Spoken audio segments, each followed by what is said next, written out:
네, 이제 파트 2. 저희가 또 얘기를 해볼 시간이 됐죠. 그렇습니다. 사실 뭐 영상 자료가 지금 많지는 않을 텐데 어쨌건 많은 분들이 특히 이제 예고편이나 잠깐 보셨어도 이 영화의 어떤 엄청나다 못해서 보기에 따라서는 과유불급일 수도 있는 보기에 따라서는 굉장히 놀라운 그런 그 시각 장면들이 갖고 있지 않습니까? 네. 그런 부분을 집중적으로 얘기할 텐데요. 일단 생각나는 영화들 먼저 많이 있죠. 인셉션을 얘기를 제일 안 할 먼저. 수가 없죠. 그렇죠. 네, 인셉션에서 보시게 되면 이제 디카프리오가 그 세계를 설명할 때 네. 프랑스 파리 거리를 걸으면서 설명을 막 할 때 갑자기 저기서 이렇게 파리 시내가 이렇게 뒤로 접혀서 딱 접히죠. 어마어마한 그런 느낌이 들지 않습니까? 네. 근데 그 아이디어를 거의 극단적으로 네. 엄청나게 몰고 갔다 이런 느낌이 드는 시각 장면이 끝까지 있죠. 간 것 같아요. 아주 그냥 거리와 도시를 그냥 쥐었다 폈다가 조립했다가 분해했다가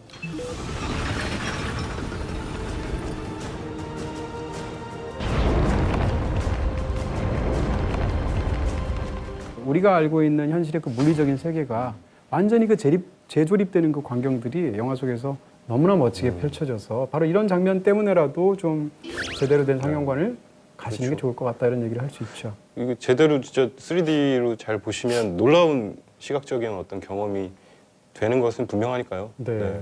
저는 두 편의 영화가 더 생각나는데 네. 인셉션이 제일 먼저 떠오르지만 하나는 배트맨 비긴스. 아, 그 다크나이트 이전에 이제 3부작의 처음 작품이라고 할 수 있는 그 논란의 작품을 보시게 되면 그 배트맨 비긴스에서도 브루스 웨인이 약간 그 방랑을 하다가 동양 쪽으로 가서 거기서 듀커들을 만나서 어떤 비밀 집단에 또 들어가서 동양적인 막 수련을 하는 그런 그러네요. 장면들이 나오게 되는데 그런 부분들이 닥터 스트레인지가 겪는 그 얘기들하고 굉장히 네. 흡사해 보인다. 어떤 그 동양적인 어떤 신비의 공간에 가서 수련을 해서 힘을 그렇죠. 얻게 된다 이런 거는 뭐 그렇죠. 너무나 오래된 얘기고 그렇죠. 스타워즈부터 해서 네네. 그 전에 막 네, 쿵우 영화 이런 데도 많이 나오잖아요. 그렇습니다. 네. 장르적인 얘기죠. 네.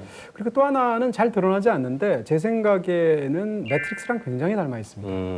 어떤 점에서 그런가 하면 일단 시각 스타일로 매트릭스는 한 가지 이어들을 끝까지 몰고 갔는데 그 아이디어가 뭔가 하면 당시 이후에 나중에 롤렛타임이라는 이름을 붙였던 롤렛타임이라고 그래서 이렇게 공중에 딱 올라가서 발차기를 딱 하면 360도로 쫙 예. 회전을 하는 그야말로 혁신적인 기술이었는데 그런 시각 효과가 매트릭스가 처음은 아니거든요. 그렇지만 매트릭스가 그것을 가장 극적으로 가장 강력하게 보여줘서 이후에 이제 블록버스터의 시각 효과에 큰 영향을 미쳤는데 엄청난 영향을 끼쳤죠. 그렇죠. 요새는 저기 프로야구 중계도 나온답니다.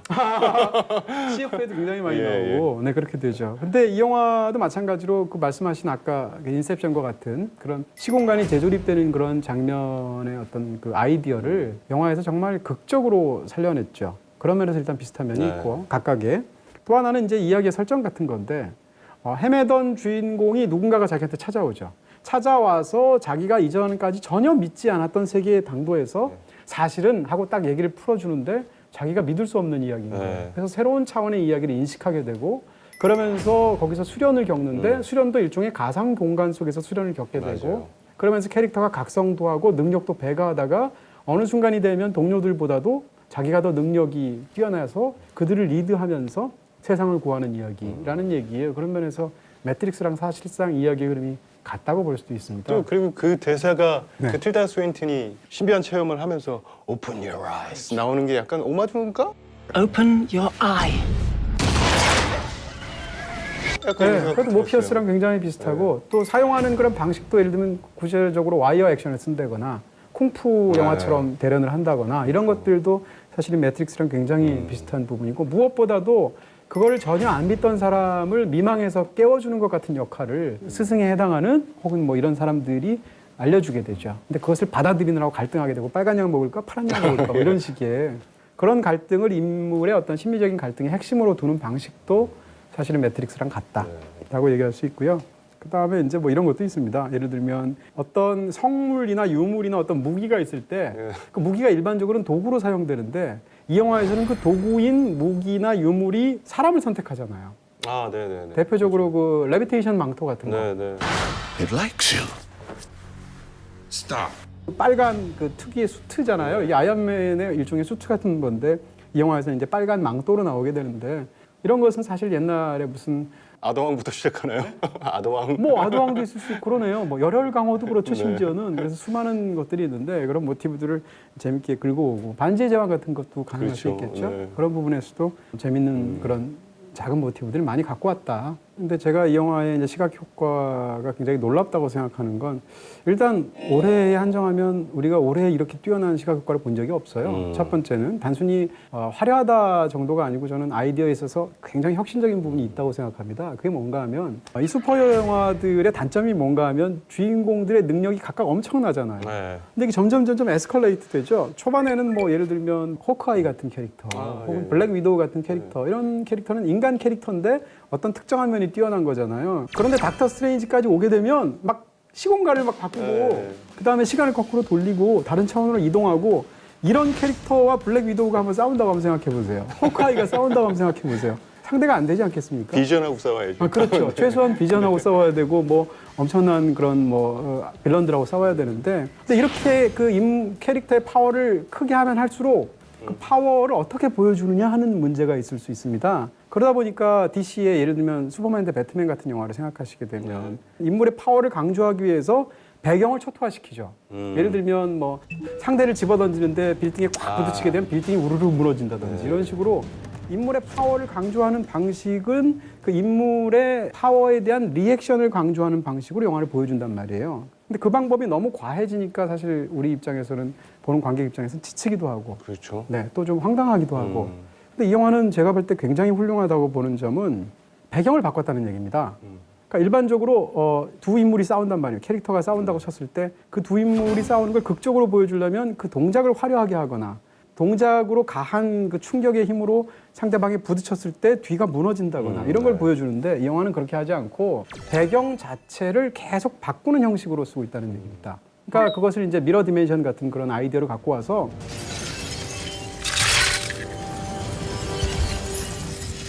인물은 인물대로 싸워요. 근데 배경인 예를 들면 뭐 거리, 빌딩 이런 것들이 빌딩은 서 있어야 되지 않습니까? 근데 빌딩이 막 갑자기 눕기도 하고 창문이 막 변하고 기둥이 막 움직여지고 이러면서 배경 자체가 엄청나게 변하게 되는 거죠. 그러는 가운데 인물은 인물대로 싸우게 되는 거예요. 그러니까 우리가 영화에서 어떤 그 액션이나 격투 장면을 봤을 때 기본적으로 인물 위주로 볼 수밖에 없는데 그것을 그 배경을 활용하는 부분에 있어서 영화가 굉장히 혁신적인 부분이 있다. 배경 공간 역시 역동적으로 가동을 시키는 방식을 끝까지 밀어붙였다. 라는 측면에서 이 장면을 보면 처음에는 압도적이라는 생각이 들기도 하고 거기에 따라서는 좀 과하게 보일 수도 있겠죠. 좀 저는 과했어요.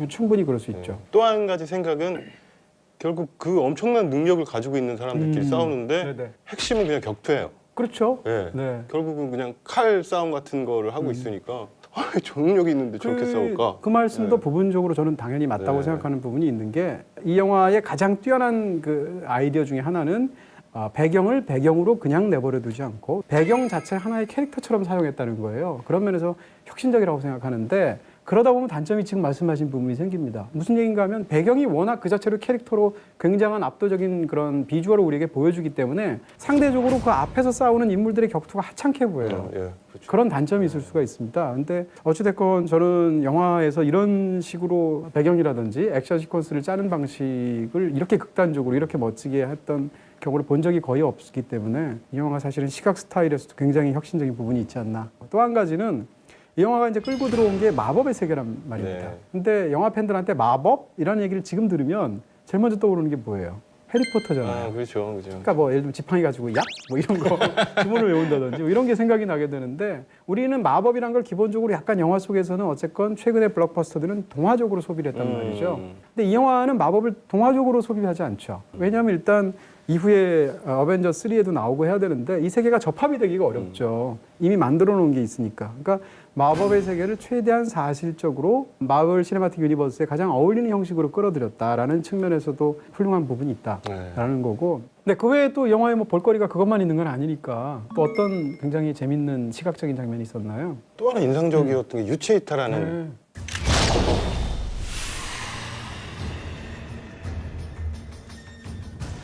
그 장면이 그러니까 뒤를 연기도 너무 잘해. 그게 처음 어떤 네. 그 깨달음을 줄 때부터 그 장면이 시작되잖아요. 네. 유체 이탈이 어떻게 보면 되게 유치할 수 있는데 유치 이탈일 수도 있는데. 네, 정말. 네. 그게 그래도 굉장히 세련된 방법으로 표현되지 않았나. 그 유치 이탈 장면이 우리가 영화에서 너무 많이 봤잖아요. 방식이 또 특별히 다르지도 않아요. 맞아요. 그럼에도 불구하고 그 유체 이탈을 표현한 장면들 같은 것이 영화에서 굉장히 세련되고 시각적으로 도드라지게 표현이 됐다. 또 어떤 장면 생각나세요? 작은 장면 중에 하나는 중간에 상대를 결박하는 장면, 자동 온몸 수갑. 예, 팍팍팍팍. 네. 아이언맨이 생각나는. 그렇죠. 아이언맨 수트 착용하는 장면이 네. 생각나는. 그리고 또 무릎을 딱 꿇려서 상대를 네. 정지시키잖아요. 그 장면이 굉장히 재밌었습니다. 저는 그게 매진 필슨이라서 그런지 몰라도 그 장면에서 한니발이 생각나더라고요. 이렇게 그 영화의 그 한니발도 결박하잖아요. 네, 그 장면 그게 있잖아요. 네, 그래서 네. 그건가? 매진 미켈슨의 모든 걸 알고 계셔서 정말 사랑하는 연쇄살인마. 이분이 눈빛이 예사롭지 않아. 네네. 개인적으로 굉장히 흥미로운 건 이 영화의 액션 장면들이 추상적인 아름다움을 보여준다는 겁니다. 추상적인 아름다움이요? 네. 무슨 얘기인가 하면 네. 아까 말씀드리대로 배경이 막 움직이고 하는데 그 배경들이 움직이는 모습을 보시게 되면 기본적으로 창문이라든지 기둥이라든지 이런 것들이 다 사실상 도형의 모형을 하고 있잖아요. 근데 그것이 막 재편이 돼요.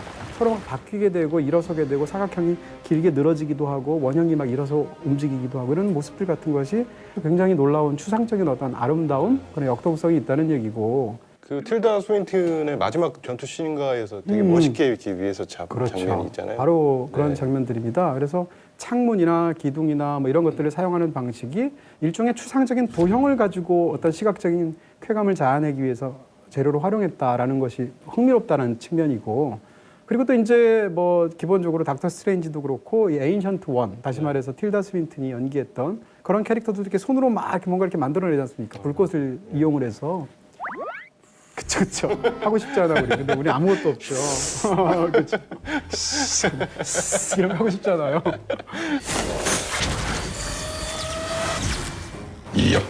그런 그 불꽃 같은 걸 만들어내면서 그 세계의 이야기를 막 하죠. 틸다 스윈튼. 네. 그럴 때에 만들어내는 그 삼각형과 사각형과 원형이 섞인 이미지 같은 건 거의 만달라처럼 보여요. 그런 면에서도 이 영화가 그런 시각 스타일을 끌어들인 게 굉장히 참신하다. 그런 어떤 기하학적인 컨셉을 가지고 네네. 간 거는 아는데 어느 순간에 좀 약간 지치더라고요. 너무 계속 같은 패턴으로 그럴 수 있죠. 그 변하니까 그래서 그 영화 중간에 한번 빌딩이 이렇게 엿가락처럼 이렇게 네네네. 나눠지는 이렇게 장면이 되죠. 그 장면이 나오니까 되게 신선한 거. 그전엔 그 부분이 없었으니까. 네, 블럭이 움직이는 것처럼 계속 바뀌었으니까 그런 장면들도 어떤 씬에서는 그 달리 그림처럼 막 충분히 이렇게 그렇죠. 빌딩이 녹는 것처럼 표현을 했다든지 그러면 네. 조금 더 이렇게 시각적으로 이렇게 환기가 되면서 그런 영화도 나와도 재밌겠네요. 네, 네, 더 지금 영화 즐겁지 편 않았을까. 기획하신 거예요. 네. 맞습니다. 하여튼 이번 영화의 기본적인 그런 어떤 원칙. 많은 사람들이 이제 뭐 인셉션도 그랬지만 네덜란드 화가 중에 이제 애셔라는 판화가가 있지 않습니까? 그런 불가능한 영원히 이어지는 어떤 공간 이런 느낌들 같은 것을 영화 속에 사실은 끌어들이기도 했고 이래서 이 영화의 어떤 시각 스타일이 저는 블록버스터 안에서 구사할 수 있는 방식으로는 최상급의 뭔가를 또 하나 보여줬다. 그래서 저는 이 영화를 좋아합니다.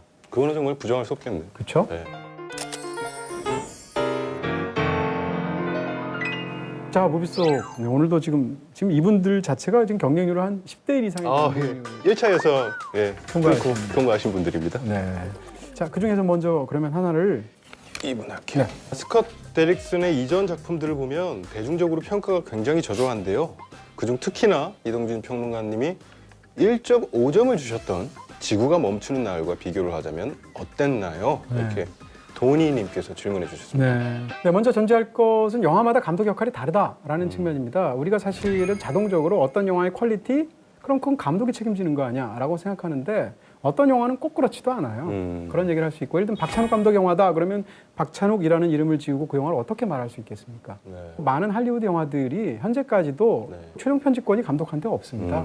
감독이 최종적으로 영화의 엔딩이나 이런 걸 결정할 수가 없어요. 그런 측면에서 봤을 때도 감독의 역할이 우리가 아는 것만큼 그렇게 큰 게 아니다. 특히 마블 영화들이 그렇다라고 말할 수 있고요. 스콧 데릭슨은 사실 지구가 멈추는 날은 망작이지만 그 전에 만들었던 엑소시즘 오브 에밀리 로즈라는 오컬트 영화가 있습니다. 그 영화는 뭐 괜찮습니다.